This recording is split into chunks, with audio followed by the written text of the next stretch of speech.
A contracts to repair B's house in a certain manner and receives payment in advance.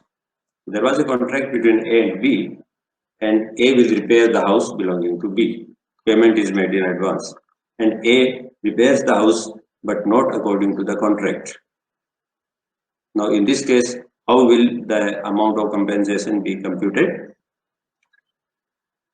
The illustration says that B is entitled to recover the cost of making the repairs conform to the contract.